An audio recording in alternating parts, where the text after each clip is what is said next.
কাউকে মানসিক কষ্ট দিচ্ছেন, খুব যত্ন করে দিন যাতে কেউ টের না পায়। তবে নিজেকেও একটু তৈরি রাখবেন ভবিষ্যতের জন্য। যে কষ্টগুলো কাউকে দিচ্ছেন, দুনিয়াতেই তার পুরোটা না হলেও মিনিমাম 1/3 বুক করে যেতে হবে আপনাকেও।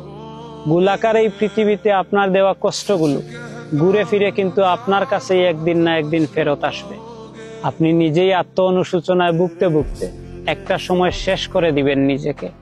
হয়তো যেটা আপনার সো কল্ড ইগোর জন্য ওই মানুষটার কাছে ক্ষমাও চাইতে পারবেন না। সবার মনে রাখা উচিত, মানুষের দীর্ঘশ্বাস খুব খারাপ। সামনে এগুতে গেলে শেকলের মতো পা টেনে জড়িয়ে ধরে। ভালো থাকুক চারপাশের মানুষগুলো, ভালোবাসার, ঘৃণার, কাছের, দূরের সবাই ভালো থাকুক। অভিশাপ না দিলেও রুহের হায় বলে একটা কথা আছে, যাকে রিভেঞ্জ অফ নেচার বলে, যেটা আমাদের বিশ্বাস করতেই হবে। প্রকৃতি কিছুই বলে না, সময়ের ব্যবধান মাত্র। সব সময় হয়তো আমরা বুঝে উঠতে পারি না।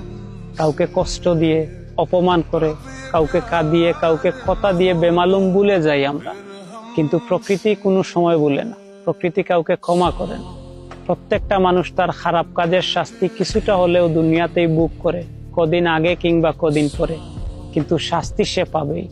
এমনকি এই মুহূর্তে আপনি যার সাথে ইচ্ছাকৃত অন্যায় করে নিজেকে জয়ী ভেবে বেশ ফুরফুরে মেজাজে আছেন, মনের আনন্দে ঘুরে বেড়াচ্ছেন, সে হয়তো প্রতিবাদ করবেন, কিন্তু তার নীরবতা, কষ্ট থেকে আসা দীর্ঘশ্বাস আপনার সাথে বোঝাপড়াটা সঠিক সময়ে করে নেবে। কারণ উপরওয়ালা কাউকে ঠকান না, তিনি কারো একার নন, তিনি তো সবার।